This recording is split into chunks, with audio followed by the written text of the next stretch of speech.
Malegaon bomb blast के आरोपी साध्वी प्रज्ञा को भाजपा ने भोपाल से अपना उम्मीदवार बनाया है। वो वहां पर कांग्रेस के सीनियर नेता दिग्विजय सिंह को चुनौती दे रही हैं, लेकिन उनकी उम्मीदवारी को लेकर विवाद खड़ा किया जा रहा है। तमाम लोगों ने उनकी उम्मीदवारी पर सवाल खड़े किए हैं, ये कितना जायज है। इसी विषय पर हमारे साथ बातचीत करने के लिए मौजूद है सुप्रीम कोर्ट के एडवोकेट हैं मिथिलेश पांडे।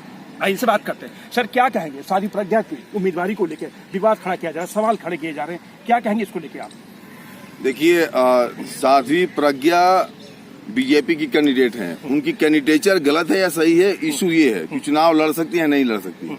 इस विषय के ऊपर सुप्रीम कोर्ट ने जस्टिस दीपक मिश्रा की अध्यक्षता में PIL foundation versus union of India के केस में और मनोज थरूला के केस में सुप्रीम कोर्ट ने क्लियर कहा कि ऐसे लोग चुनाव लड़ सकते हैं। ये बहुत पहले सुप्रीम कोर्ट ने कह दिया है।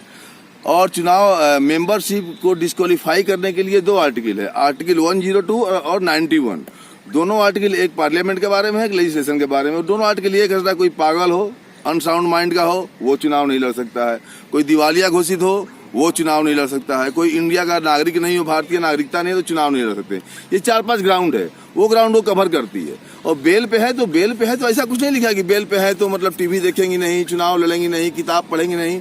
बेल का मतलब बेल है, उस बेल के दौरान वो कुछ भी कर सकती है। अगर आपको कोई आपत्ति है तो उनका बेल कैंसिल कराइए। लेकिन सर, वो मालेगांव जैसे बम ब्लास्ट में शामिल रही हैं, और ऐसे में अगर उनको उम्मीदवार बनाया जाता है, कहीं ना कहीं समाज में जो मैसेज जाता है वो सही मैसेज नहीं जाता है, तो उसको लेके कानून रूप से देखा जाए, हालांकि हमने कह दी कि कानून में ऐसा कोई भी प्रावधान नहीं कि किसी को चुनाव में खड़ा होने से रोका जा सके। कांग्रेस के तमाम नेता भी बेल पे चल रहे हैं, ये भी जमानत पे हैं। लेकिन क्या जिस तरीके से उनकी एक्टिविटीज है, एक मालेगांव बम ब्लास्ट में वो शामिल रही हैं, तो ऐसे में उनकी उम्मीदवारी क्या जायज है?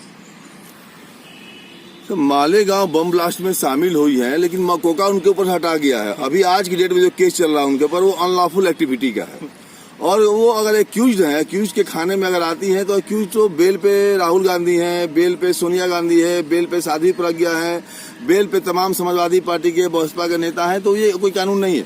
और कांग्रेस दिलो जान से चाहती है, बीजेपी भी चाहती है कि अपराधी चुनाव लड़े। अगर कोई नेता चाह ले कि अपराधी चुनाव न लड़े तो ये एक्ट बना दे। 70 साल से कांग्रेस सत्ता में है, 50 साल से है, बीजेपी भी सत्ता में रही है, JDU भी सत्ता में रही है, सब लोग रहे केंद्र में कभी न कभी। वो कानून बना दे कि जिस पर चार्ज लग जाए वो चुनाव नहीं लड़ सकते।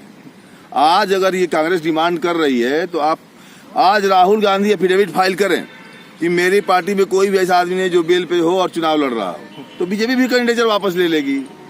सिंपल है। तो इनको कानूनी हक है चुनाव लड़ने का, इसलिए वो लड़ रही हैं। चलिए, इनको कानून में हक मिला हुआ चुनाव लड़ने का, इलेक्शन लड़ रही है। लेकिन साध्वी प्रज्ञा को जिस आधार पे जमानत मिली है, और वो आधार है हेल्थ ग्राउंड को लेके, हेल्थ ग्राउंड उनकी अच्छी नहीं है, तभी कोर्ट ने उनको जमानत दी है।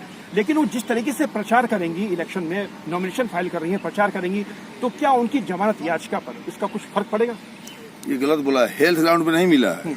ये फैक्चुअल पोजीशन है कि उनको ब्रेस्ट कैंसर है, ये मेडिकल रिपोर्ट है।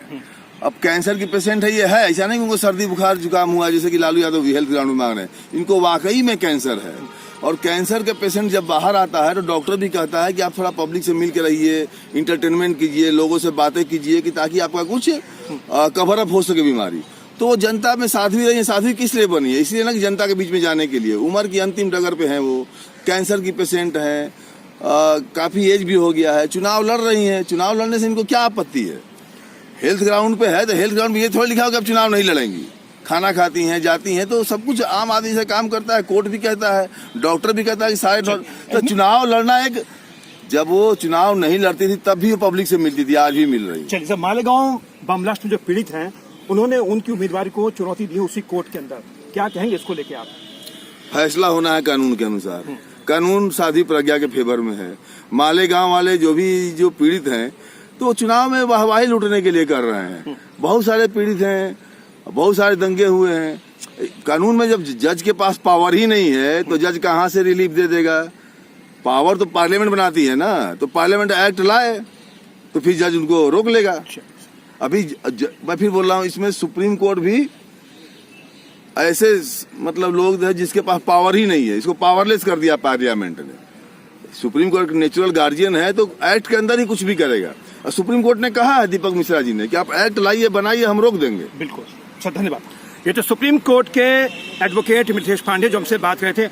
हमारे कानून में ऐसा कोई भी प्रावधान नहीं है कि किसी अपराधी प्रवृत्ति के लोगों को, चाहे वो आतंकवादी क्यों ना हो, उसको चुनाव में खड़ा होने से रोका जा सके। क्योंकि चाहे कांग्रेस हो चाहे भाजपा हो, कोई भी ऐसा कानून नहीं बनाना चाहता। इसके पीछे मकसद तमाम है, उनके अपने हित है।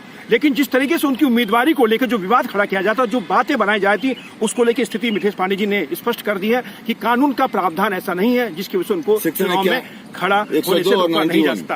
हालांकि कहीं ना कहीं इसको लेके भाजपा को लेके थोड़े उन पर छिटाकशी हो रही है, लेकिन माना जा सकता है कि जिस तरीके से हमारे कानून में खामियां है, हमारे पॉलिटिशियन में खामियां कि उस सरकार में जब आते हैं तो तमाम वादे भूल जाते हैं। अगर कांग्रेस थी या भाजपा थी, अगर सत्ता में थी, अगर वो ऐसा कोई कानून बनाते तो शायद हो सकता कि साध्वी प्रज्ञा जैसे उम्मीदवारों को उम्मीदवारी रोकी जा सकती थी। कैंपस राहुल के साथ सुरेश झा, न्यूज़ नेट।